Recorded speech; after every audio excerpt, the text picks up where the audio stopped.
muchísimas gracias por tu tiempo para Tequila Inteligente. Nos interesa mucho toda la experiencia de Euskadi, de todo el tema de cómo están tomando este tema territorialmente, lo están tomando desde el punto de vista de la gente, de la cohesión social, del punto de vista de la movilidad, y por otro lado no están hablando tanto del tema de ciudad inteligente, de un punto de vista del cliché que puede ser, ¿no? Entonces, que nos comentes un poco cómo lo están viendo conceptualmente, cómo Euskadi lo está viendo, cómo tú lo estás viendo, para que realmente estos temas que han estado mucho tiempo en el aire y se ha hablado mucho, empiecen a concretarse en los territorios. Sí, muy bien. Pues Euskadi es una comunidad autónoma que está configurada por 3 ciudades, ¿no? Por 3 ciudades capitales, la Bilbao, San Sebastián y Vitoria-Gasteiz, que es donde yo me encuentro y donde en este momento estoy en el ayuntamiento como teniente de alcalde, pero he tenido también ocasión de trabajar en la ordenación de territorio del País Vasco, donde estuve varios años en cargos de responsabilidad, incluido como consejera de ordenación del territorio, ¿no? Es importante señalar que el País Vasco es una comunidad autónoma muy autónoma dentro del Estado español. Tenemos competencias legislativas y desde que se inició el periodo de la democracia, tras la muerte de Franco y las primeras elecciones, etcétera, a partir del año 75, cuando fueron viniendo los años 80, esas competencias se fueron trasladando del Estado centralizado a nosotros, pues el País Vasco enseguida asumió la competencia de ordenación del territorio con mucha fuerza, en una época en la que no se hablaba tanto, ¿no? Se hablaba más de urbanismo, de planificación de ciudades, pero no tanto de ordenación territorial y de planificación a nivel de territorio, coordinando las ciudades, siempre muy celosas de sus competencias y siempre con muchas ganas de hacer lo suyo y bueno, pues a veces es difícil coordinar, ¿no?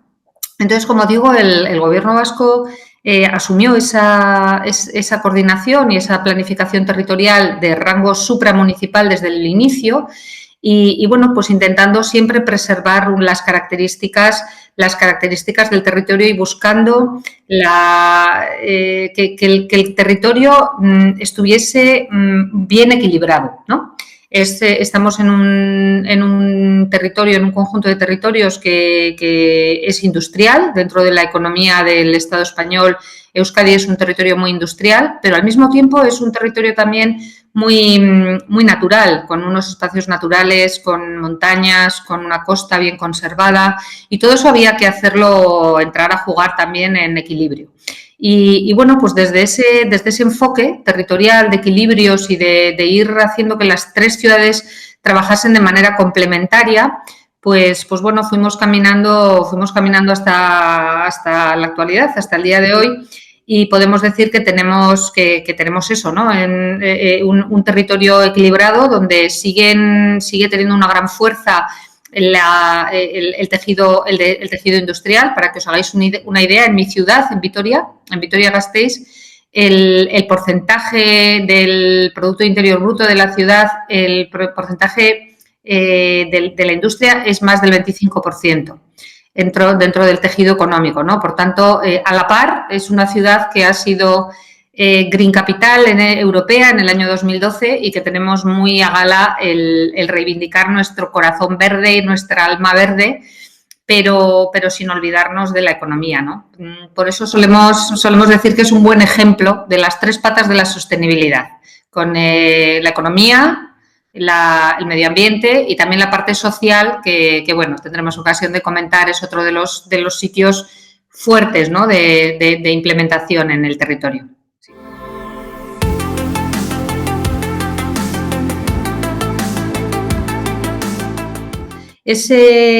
Creemos que es absolutamente necesario estar, en nuestro caso, en Europa y en el mundo, ¿no? A través de redes, de colaboración y de búsqueda de puntos de encuentro con otras ciudades o con otras regiones también. Nosotros hemos solido trabajar tanto en redes que representan a regiones o a naciones sin Estado, como es nuestro caso, pero que tenemos competencias legislativas en diferentes materias y, por tanto, bueno, pues tenemos capacidad de decidir, ¿no?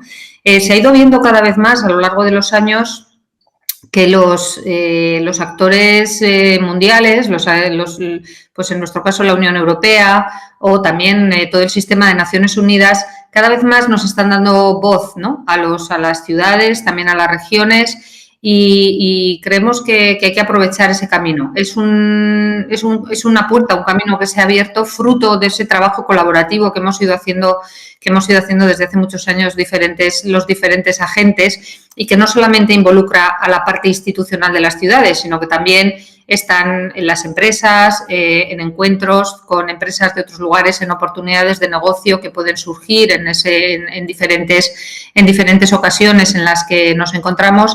Y bueno, pues a partir de la Cumbre de París, del Acuerdo de París de Cambio Climático, que fue un poco el primer sitio donde Naciones Unidas empezó a contar con más gente que los estados, ¿no? Y ahí yo creo que es un punto de inflexión muy interesante, donde entramos en ese campo de juego de una manera multilateral todos los agentes, y podemos, además de aprender unos de otros, encontrar muchas oportunidades de crecer y a veces también de negocio, ¿no? ¿Por qué no?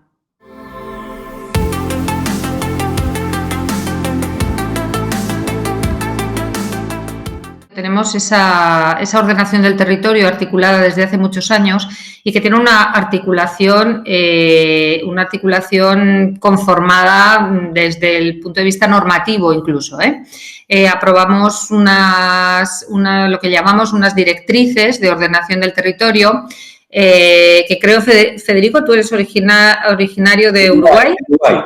Bueno, pues hace ya muchos años, tal vez más de 10, que me tocó explicar el ordenamiento territorial al gobierno uruguayo en persona. Sí, estuve una temporada allí en una cuestión de trabajo y la verdad es que fue unos intercambios muy interesantes. Bueno, como decía ya en ese... ¿Hicieron algo? Bueno, nosotros estuvimos en contacto con ellos, les pusimos en la documentación y los contactos. A nivel técnico yo creo que fue muy interesante el encuentro. Luego a poco hubo las elecciones y cambió el gobierno también. Entonces, bueno, con las personas responsables con las que yo estuve ya perdí contacto. Okay.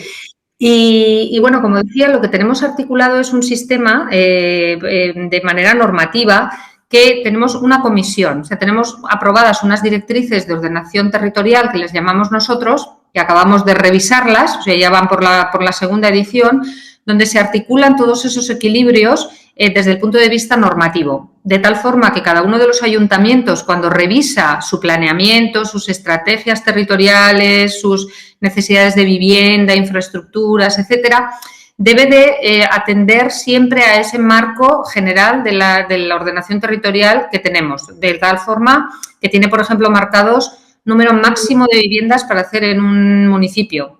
También hemos incorporado recientemente incluso número mínimo, pensando en cuestiones de sostenibilidad para que no sean los tejidos urbanos demasiado poco densos. Esa fue una novedad que se introdujo recientemente, ¿no? Lo mismo las infraestructuras, etcétera, incluso el carácter de las ciudades, ¿no? Hacia cuál es un poco la vocación de cada uno de nuestros territorios en función de su historia, de su orografía, de su clima y su vocación, ¿no? En definitiva, Álava, por ejemplo, el territorio en el que estoy yo, es el único que no tiene costa, es un territorio más agrícola, que tiene mucho terreno llano, que tiene una gran calidad agrícola de suelo y, por tanto, bueno, pues se orientan las políticas hacia eso. Los otros territorios son costeros, el territorio vizcaíno, donde está Bilbao, que igual es el más conocido fuera de nuestras fronteras por su tamaño, es muy industrial, muy ligado al tráfico del puerto, de un gran puerto comercial. Y luego San Sebastián, pues una ciudad que le llamamos la Bella EASO, ¿no? Porque es una ciudad bella, es una ciudad muy bella, donde florece la cultura, donde bueno, pues hay una gran calidad de vida. Entonces, esa complementariedad de las ciudades también es algo que se ha intentado potenciar desde la normativa. Y luego tenemos una comisión. Hay una comisión de ordenación territorial del País Vasco, donde están representadas todas las instituciones que tienen que ver con esta cuestión, incluida la del Estado español. También tenemos un representante del Estado español. y que se reúne pues una vez cada 2 meses, podría ser, y revisa todos los documentos de ordenación o de planificación urbana o territorial que se hagan en los diferentes municipios. Se revisa, se comprueba que están conformes, se hace una articulación de todas las administraciones sectoriales, porque puede ocurrir que, no sé, hay un aeropuerto, hay que mirar las afecciones de aquel aeropuerto, por ruidos o por un tren. Entonces, se miran también todas las afecciones territoriales de forma conjunta entre todos, el gobierno regional, el gobierno provincial, el ayuntamiento concernido y también el gobierno español. Y con todo eso, pues ya se da el visto bueno o no a la normativa de cada uno de los ayuntamientos.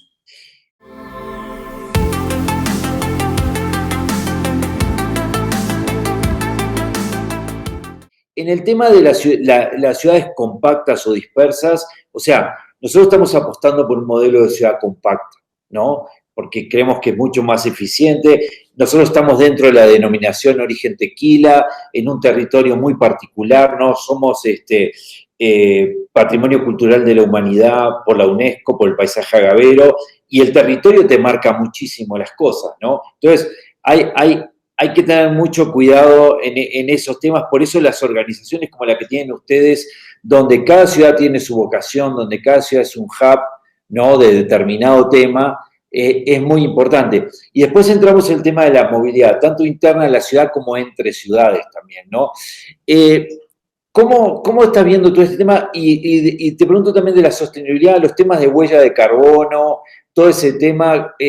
¿Ustedes han avanzado en eso? ¿Crees que las ciudades tienen que meterse rápidamente en el tema de calcular y dimensionar su huella de carbono? ¿En eso en qué han avanzado? Bueno, pues los dos temas tienen mucho que ver, ¿no? Porque todo lo que hablamos, cuando hablamos de huella de carbono y cuando hablamos de emisiones a la atmósfera, enseguida nos acordamos de la movilidad, ¿verdad? Y por tanto, bueno, pues hay que trabajar las dos cuestiones. Efectivamente, están las dos sobre la mesa. Yo suelo decir que estamos ante una gran revolución de la movilidad por necesidad en las ciudades y hacia adentro y hacia afuera. Y además ahora también, pues con todas las cuestiones de la pandemia, esto todavía se ha puesto más en evidencia. En mi ciudad, en Vitoria-Gasteiz, llevamos con un plan de movilidad que ya se inició hace más de 10 años, estamos en su primera revisión, donde hay una apuesta clarísima por el peatón.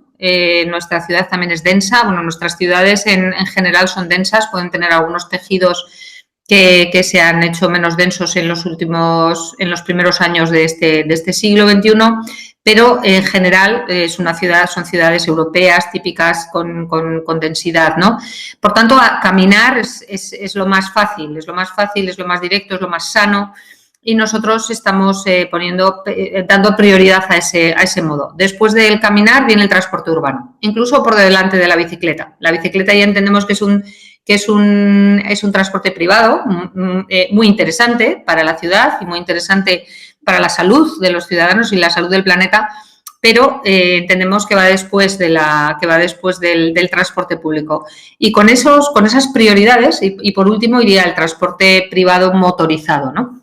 Y con esas prioridades pues hemos marcado toda la definición de la ciudad, que va totalmente ligada con el espacio público. No podemos hablar de movilidad si no a la vez atacamos el espacio público, y todo esto va con un plan de peatonalización, de incorporación de redes de alta capacidad de transporte, un tranvía. Ahora estamos estamos trabajando en una tercera rama del tranvía que teníamos. También en autobuses, lo que ustedes llaman los BRTs, ¿no? Los autobuses de alta capacidad. Y bueno, pues con todo eso, pues lo que estamos buscando en definitiva es ciudades para las personas, que es lo que defendemos, y disminuir la huella de carbono de nuestra ciudad. También las conexiones entre ciudades y hacia afuera, pero en este momento yo creo que con la pandemia y como estamos en esta situación de confinamiento territorial, no podemos salir de nuestra ciudad en estos momentos, en nuestros municipios, desde hace ya tiempo. Estamos como muy centrados en la movilidad interna, ¿no? Y en ese recuperar la calidad de vida. ¿Es importante medir el CO2, que me preguntabas? Yo creo que sí, sí es importante tener unos indicadores. Para mí la huella de carbono es un indicador sintético, ¿no? No es de lo único que nos tenemos que preocupar, pero sin embargo es algo que nos indica si las cosas van bien o mal, con un indicador muy fácil de entender también para la población, ¿no? Esa es un poco la línea en la que estamos trabajando también en planes de reducción de emisiones de los diferentes campos que tenemos en nuestra economía.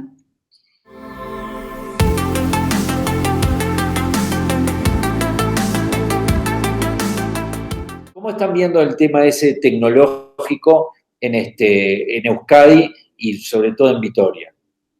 Bueno, pues efectivamente, ¿no? El tema tecnológico ha entrado con muchísima fuerza y nos permite trabajar. Yo recuerdo cuando yo soy arquitecta y he trabajado como funcionaria pública en el Ayuntamiento de Vitoria en mis inicios profesionales. Y como dices, Federico, nos encontrábamos queríamos hacer la revisión de un plan y teníamos los datos incluso demográficos de 5 años antes o 6 años antes, porque era la última campaña oficial que teníamos y no podíamos utilizar otra, ¿no? Sin embargo, ahora pues tenemos esa capacidad de medida y de aplicación. Eso nos enfrenta a retos importantes. Hay un aspecto que creo que es muy importante también, que es la capacidad de los equipos técnicos en las administraciones y el reciclaje y la puesta al día, ¿no? Es un reto grande. Nosotros en este momento estamos volcados en todas las cuestiones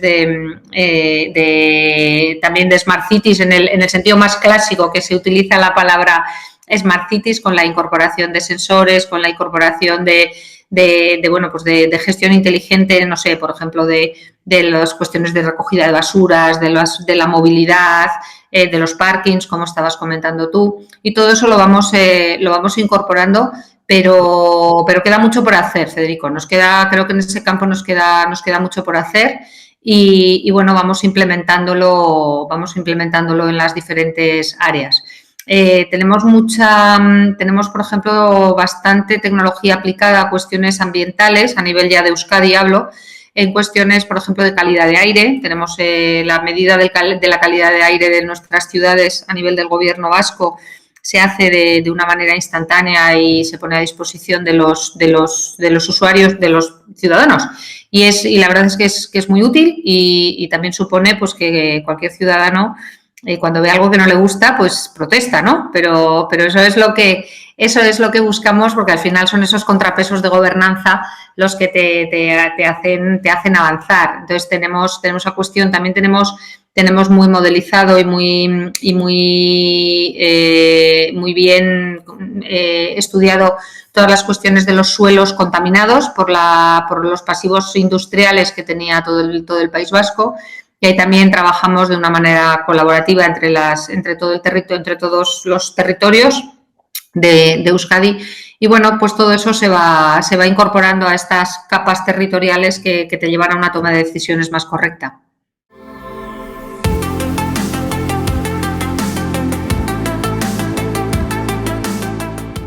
En Europa, donde sea, ¿quién ves que es una ciudad donde uno podría mirarse que están haciendo las cosas armónicamente, que lo están haciendo con criterio, que esté madurando de acuerdo a la lógica de la ciudad?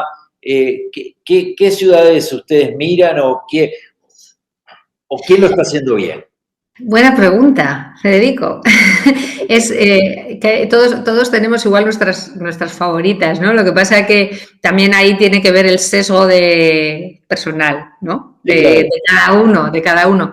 Pero mira, a mí en Europa hay ciudades que me gustan mucho, como por ejemplo es Friburgo en Alemania, que está haciendo cosas muy, muy interesantes, incorporando una variable social joven, muy relacionada también con la universidad, que me gusta mucho. Me gusta mucho lo que están haciendo las ciudades nórdicas en general.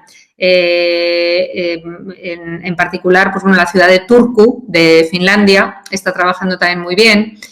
Yo tiendo a fijarme, hay muchísimas ciudades que están haciendo cosas muy bien hechas, pero también intento fijarme en ciudades de las que podemos aplicar cosas, ¿no? Porque Vitoria en este caso es una ciudad mediana, 250.000 habitantes, y por supuesto que aprendo cosas de Barcelona o aprendo cosas de Manhattan, o de Singapur, ¿no?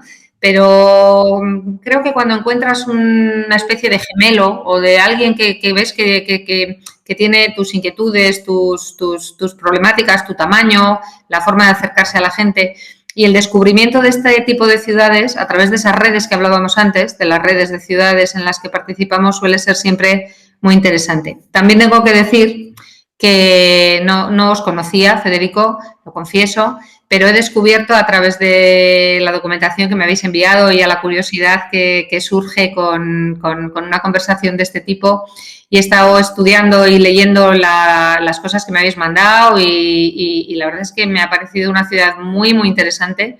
Los documentos que estáis sacando son, la verdad es que súper útiles. Se los he pasado a mi equipo técnico. Aquí tenemos cosas para aprender, vais estudiando, porque aquí tenemos cosas para compartir y para aprender en las dos direcciones.